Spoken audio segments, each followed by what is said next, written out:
Waalaikumsalam warahmatullahi wabarakatuh. Selamat sore Pak, gimana Selamat sore. kabarnya? Selamat sore, alhamdulillah baik, sehat. Jadi gini Pak, seperti yang Bapak ketahui, saya merupakan salah satu guru di SMA Negeri 1 Ciledug yang sekarang sedang mengikuti pendidikan guru penggerak angkatan 7. Nah, kebetulan ada salah satu tugas nih Pak untuk mewawancarai beberapa pimpinan sekolah terkait praktik pengambilan keputusan. Nah, bolehkah saya mengajukan beberapa pertanyaan untuk Bapak selaku kepala di SMA Negeri 1 Ciledug? Boleh, sangat boleh lah. Baik Pak, selama menjadi kepala SMA Negeri 1 Ciledug ini, adakah suatu masalah yang Bapak hadapi sebagai pimpinan di mana masalah itu menimbulkan dilema Pak dalam penyelesaiannya? Jika ada, bolehkah Bapak menceritakannya kepada saya beserta cara Bapak menyelesaikan masalah tersebut? Yang namanya masalah, ya masalah itu pasti kita hadapi dimanapun. Apalagi di sekolah. Sekolah itu sebenarnya pusat lah, tempat untuk menyelesaikan sebuah permasalahan dasar di sekolah. Sebab di sekolah itu kan untuk perubahan, tempat perubahan. Anak juga kan itu sebuah masalah, anak tidak belum mampu harus ditingkatkan. Sekolah kurang baik harus ditingkatkan baik. Kalaupun ada masalah di dalam sarana, ya sekarang yang bisa disahkan di sarana lah. Kebetulan di sekolah SMA Ciledug, Bapak lihat itu dari Dapodik, dari kenyataan memang adanya bahwa kita SMA Ciledug tidak kekurangan murid, tetapi kekurangan bangunan. Ya. Sebab di sini ada 24 rombel yang ada, tetapi kelas yang tersedia, yang baru tersedia itu ada 19, berarti masih kurang 5. Ya. Apa itu masalah? Tantangan, bukan masalah sebenarnya, tantangan lah bagi kita semua. Bagaimana cara menyelesaikannya? Banyak upaya-upaya. Atau kita kan yang namanya sekolah itu ada atasan kita langsung, ada instansi yang membawahi dan menaungi kita. Upaya-upaya itu sekarang sudah mengkaji Dapodik semua, kemudian Dapodiknya kaji mana yang kurang, mana apa betul nggak datanya sesuai dengan yang dipakta. Ternyata fakta dengan data sama, kekurangan. Maka Bapak usulkan. Sekarang upaya-upaya untuk menyelesaikan masalah itu diusulkan. Sedang mengusulkan untuk penambahan bangunan lah. Mudah-mudahan rezeki buat kita semua. Ya, itu masalah satu dari sarana. Gitu ya. Barangkali ada masalah yang lain perlu ditanyakan. Ya, di modul yang sedang saya pelajari ini kan kita mempelajari tentang 2 jenis dilema Pak dalam mengambil keputusan. Itu ada dilema etika sama rujukan moral. Nah, dilema etika itu merupakan dilema kebenaran melawan kebenaran. Kemudian kalau rujukan moral itu merupakan kebenaran melawan kesalahan. Nah, menurut Bapak Sukiman sendiri, bagaimana Bapak dapat mengidentifikasi kasus-kasus atau masalah-masalah yang ada di sekolah yang muncul, mana yang merupakan dilema etika dan mana yang merupakan rujukan moral gitu Pak? Baik, yang namanya di sekolah itu kan heterogen ya. Masing-masing punya pemikiran. Karena memang manusia diciptakan dengan berbeda karakter, berbeda pemikiran, ya. Dan situ pun akan terpengaruhi oleh lingkungan. Nah, di sekolah, kalaupun dilema yang khususnya dari siswa, ya, bahwa siswa itu kan suka ada pelanggaran yang etikanya itu melampaui batas. Contoh, salah satu kasus misalkan anak itu di sekolah itu kan tidak boleh ada bullying, ya kan? Terjadilah bullying. Sebenarnya bullying itu seolah-olah hal biasa karena bercanda gitu ya. Tapi kalau sudah menyangkut harga diri orang lain, pemikiran orang lain yang beda pemahamannya, intinya, dan beda penerimaannya, maka itulah sebuah pelanggaran. Bercanda kalau orang yang dicandainya tidak terima, maka itu adalah sebuah sebuah pelanggaran. Nah, dilema yang dirasakan itu pada saat anak melakukan bullying itu, satu sisi anak itu punya hak untuk sekolah, ya kan? Satu sisi dia akan mencoreng nama sekolah kalau memang dia melakukan pelanggaran. Nah, disitulah kita harus berpikir kedewasaan. Ya. Selama anak itu masih bisa diperbaiki dan norma-norma yang dilanggarnya masih dalam batas-batas bukan kriminal, ya kenakalan, saya kira itu pembinaan kita. Ya. Dan kita tidak boleh mengeluarkan siswa, ya, karena memang dia bukan melanggar secara kriminal, karena dia secara etika tadi. Karena dia mungkin belum paham etika bergaul seperti itu, ya. Kalau sudah menyangkut masalah kriminal, kita tidak bisa melawan yang namanya aparat penegak hukum, aparat ranah-ranah hukum. Kita kembalikan ke ranah hukum kalau memang sudah menyangkut masalah hukum. Tetapi kalau masalah ranahnya etika, masalah semacam pergaulan, itulah tugas kita sebagai pendidik sini. Dan kita tidak boleh menjudgment seseorang itu langsung salah. Kita harus tahu dulu akar permasalahan seperti apa. Kita carikan informasi-informasi bukan dari satu sisi, tapi dari berbagai sisi. Kenapa anak tersebut? Apa masalah itu? Kok bisa seperti itu? Baru diramu ternyata, oh ini penjelasannya seperti ini harusnya. Jadi jangan hanya melihat satu kejadian, tetapi kita harus melihat dari beberapa sisi. Ternyata oh dia seperti itu karena ada penyebabnya. Ternyata setelah penyebabnya hilang, dia bisa diperbaiki. Itulah ya dilemanya pada saat anak itu harus dikeluarkan atau tidak. Tetapi kita harus bisa bijak menentukannya. Jangan sampai nasib anak korban sampai selama-lamanya. Mungkin hari ini bisa pahit lah dengan keputusan, tapi jangan sampai membunuh karakter anak kita. Itulah dilema yang etika dan moral itu. Barangkali itu, Pak. Jadi tadi dari permasalahan yang tadi mungkin masuknya ke dalam dilema etika. Kebenaran melawan kebenaran. Kemudian untuk langkah-langkah atau prosedur apa saja yang Bapak lakukan untuk menghadapi masalah yang tadi? Yang tadi yang pertama dipanggil, ya ditanya dulu dari kali sekolah itu kan guru BP yang punya leading sektor tentang pengelolaan kesiswaan, itu kan yang bukan bertanggung jawab, yang dominan untuk mengelola masalah anak itu kan BP dengan kesiswaan. Maka apa permasalahannya dipanggil, diajak dialog, kenapa, apa penyebabnya, ya. Kemudian setelah itu terjun ke lapangan, benar nggak ini, ya. Kemudian dipanggil orang tuanya, ditanya kenapa, ada problem apa, gitu kan. Jadi kita harus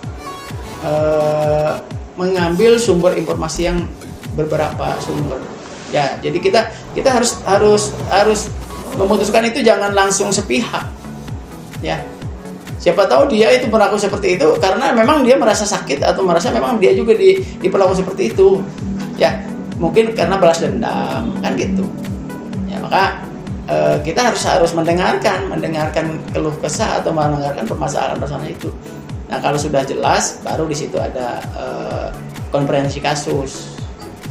Ya, komprehensi kasus itu dalam artian gini, dikumpulkan semua yang terkait di dalam permasalahan itu, kemudian dicarikan permasalahannya, sudah ketemu, carikan solusi penyelesaiannya. Itu, ya. Langkah-langkahnya. Oke, untuk langkah-langkahnya tadi sudah dijelaskan sama Bapak ya untuk dilema etika tersebut.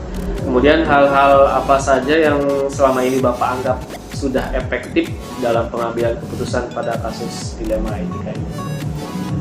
Yang sudah efektif itu kan jelas yang ada itu guru BP langsung home visit dan ke orang tuanya langsung, kemudian orang tuanya dipanggil, kemudian ditanya seharian anaknya seperti apa, terus kemauan orang tua seperti apa, dan sekolah tidak menutup diri untuk anak itu seperti sekolah. Tapi kalau orang tuanya memang merasa anak itu perlu diistirahatkan, kita tidak bisa berbuat banyak, ya. Jadi yang paling efektif menangani di sekolah itu kita bukan kerana hukum, bukan langsung lapor ke kepolisian, tetapi kita harus home visit dan dicarikan akar permasalahan yang sesungguhnya. Kemudian kita juga harus tanya ke guru-guru yang ada di sini, yang diinformasi dari tiap guru nanya ini orang ini seperti apa, anak ini seperti apa, ya, supaya nanti pergaulannya dengan siapa gitu ya. Itu ya, makanya ya. Gitu. Saya lanjut pertanyaannya ya Pak. Jadi selama pengambilan keputusan ini ada tidak Pak hal-hal yang menjadi tantangan Bapak dalam mengambil suatu keputusan? Pastilah, yang nama keputusan itu kan antara ya dan tidak, dan itu dilema. Satu sisi kita ingin menjaga marwah lembaga sekolah kita supaya tetap berwibawa.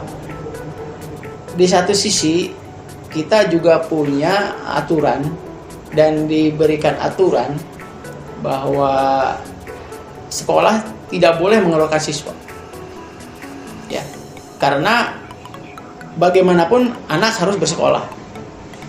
Tetapi lembaga sekolah juga harus dijaga wibawanya. Itu keputusan dilema. Bapak tuh ingin mempertahankan jangan sampai anak itu putus sekolah.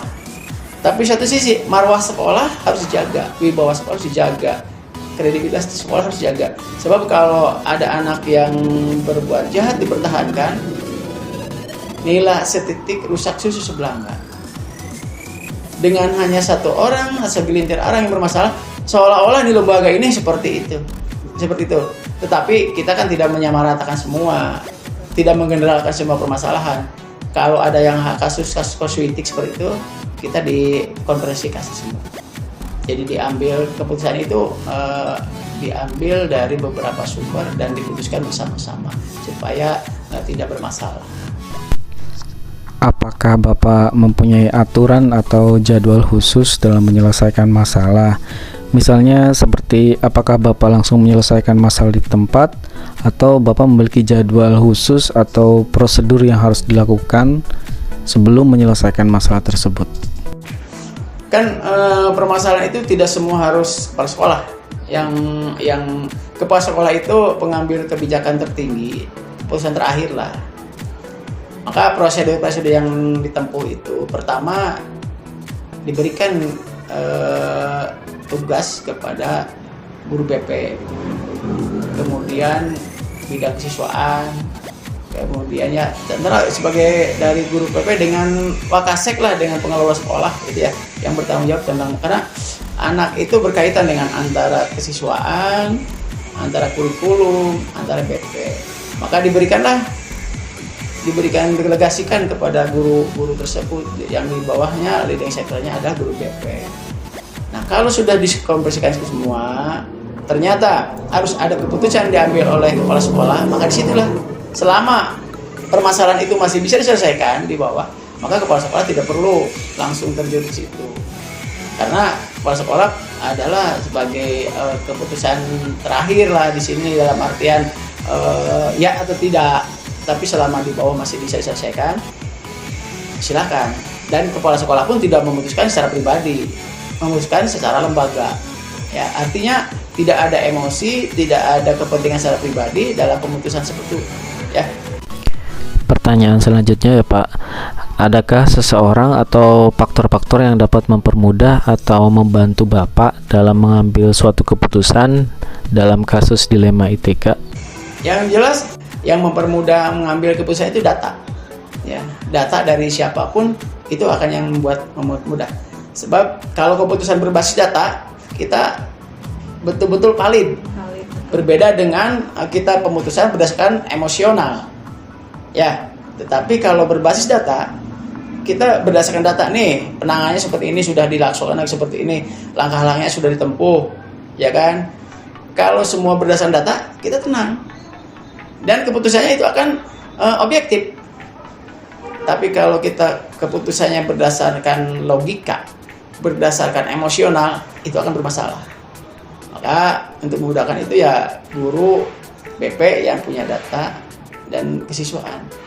Situlah jadi berbasis data dari siapa? Dari guru-guru pengajar, dari guru BP, nah itu yang memudahkan itu kan kita punya pasukan di sekolah, guru-guru situ yang memudahkan. Kita sampai pada pertanyaan yang terakhir ya Pak.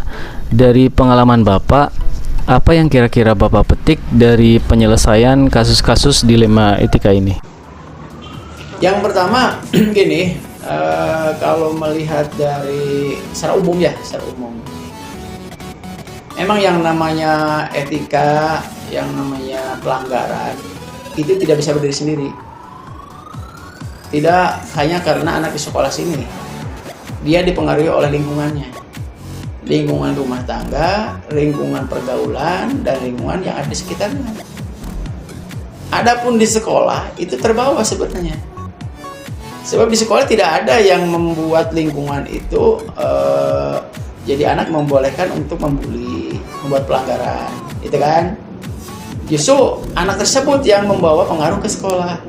Maka di sekolah itu ya dibuatkanlah sebuah aturan, dibuatkanlah sistem, dibuatkanlah satu kebiasaan positif supaya anak itu etikanya yang tadinya jelek bisa baik dengan lingkungannya baik. Sebab seseorang berkembang manakala dia hidup di tempat yang nyaman. Dia akan baik apabila hidup di tempat yang baik. Orang jahat di tempat yang baik, insya Allah lama-lama akan baik. Tapi orang baik simpan di tempat yang jahat, lama-lama akan terpengaruh.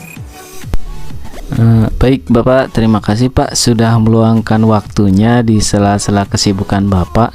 Mudah-mudahan saya dapat belajar dari Bapak untuk menjadi pemimpin pembelajaran di masa depan. Karena sudah selesai Pak, saya mohon pamit Pak. Semoga lancar segala sesuatunya Pak. Assalamualaikum.